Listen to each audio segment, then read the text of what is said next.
આજે આપણે શીખશું એક સુંદર પોટલી બેગ, જેના માટે મેં એક મસ્ત કાપડ લઈ લીધું છે વર્કવાળું અને તેને 4 ફોલ્ડ કર્યું છે.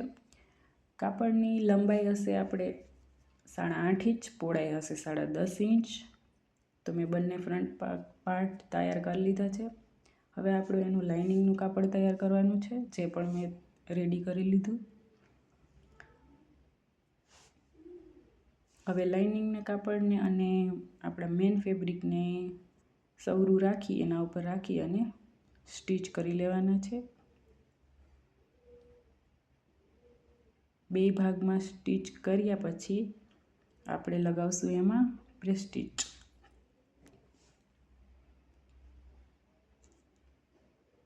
બંનેમાં પ્રેસ સ્ટીચ લગાવી અને પછી આપણે એમાં માર્કિંગ કરવાનું છે. જે આપણું બે કાપડ છે તેના વચ્ચેથી પટ્ટી રાખી 2 ઇંચ ઉપર માર્કિંગ કરવાનું. તો અહીંયા મેં 2 ઇંચ રાખી અને માર્કિંગ કરી લીધું છે. બંને કાપડમાં માર્કિંગ થઈ ગયું અને હવે આપણે પોણો ઇંચનો આપણે કટ આપવાનો છે. તો બંને પાર્ટમાં પોણો ઇંચના કટ આપી અને આપણે સ્ટીચ લગાવવાની છે.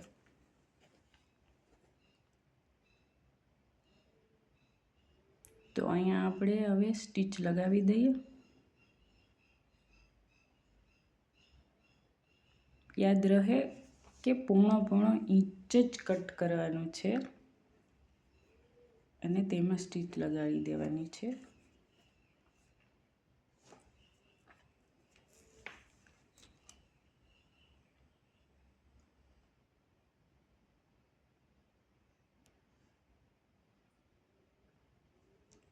હા, અહીંયા મારું છે ને થોડુંક સંચારનું પ્રોબ્લેમ થઈ ગયો છે. હવે મેં બંનેમાં સ્ટીચ લગાવી દીધું છે અને હવે બંનેને સવરી સાઈડ બેયને આમ રાખી અને સ્ટીચ લગાવી દેવાની છે. રાઉન્ડ શેપમાં એમ સ્ટીચ લગાવતી જવાની અને લોક કરી દેવાનું.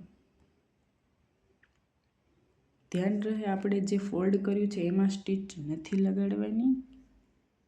અને અહીંયા હું આપણું જે લાઇનિંગનું કાપડ છે એમાં સ્ટીચ લગાવી આપણે વચ્ચે થોડુંક સ્ટીચ નહીં કરવાનું,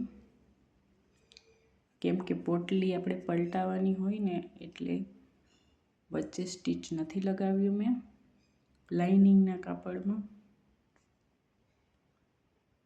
એ હું હમણાં પોટલી પલટાવીશ એટલે તમને સમજાઈ જશે. અહીંયા એને સવરી કરી મસ્ત બધા ખૂણા કાતરથી સમા કરી અને હવે જ્યાં આપણે જગ્યા રાખી હતી પોટલી પલટાવવાની ત્યાં આપણે સ્ટીચ લગાવી દઈશું.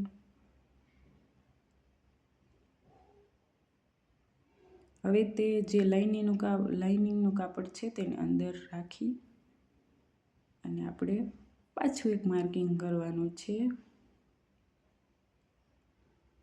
જે આપણે 1 ઇંચ રાખીને માર્કિંગ આપવાનું છે.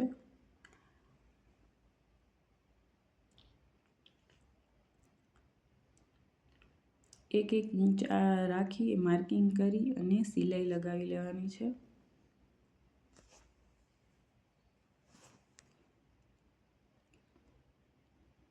બે સિલાઈ લગાવવાની છે. 1/2 ઇંચ રાખીને સિલાઈ લગાવવાની છે.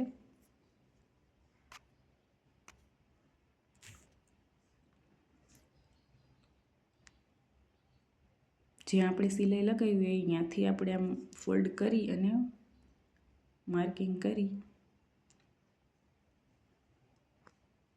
અને બીજી બાજુ પણ સિલાઈ લગાડી દઈએ. તો મારી બે બાજુ સિલાઈ થઈ ગઈ છે. હવે આપણે એમાં અટેચ કરશું દોરી.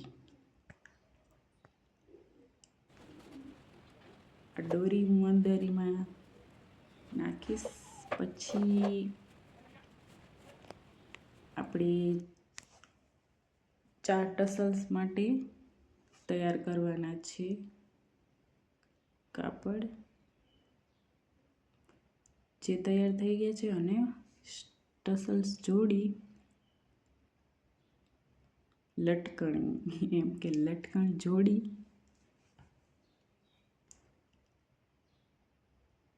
ચાર આપણે લટકણ માટે કટિંગ કર્યું છે.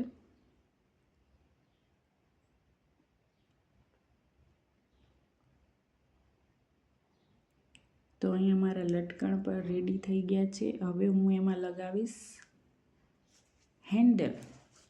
તો અહીંયા મેં મોતી લઈ લીધા છે અને સોય દ્વારાથી આપણે મોતીને અટેચ કરતા જશું. તમારે જેવડું હેન્ડલ જોતું હોય એવડા આપણે મોતી અટેચ કરવાના છે. મેં અહીંયા 25 મોતી અટેચ કર્યા હતા. તો મારી રેડી છે પોટલી. જરૂરથી જણાવજો તમને કેવી લાગી છે આ પોટલી, અને બીજા વિડીયો માટે કમેન્ટ કરજો કે આગળ હું શું બનાવું, તમને શું પસંદ આવે.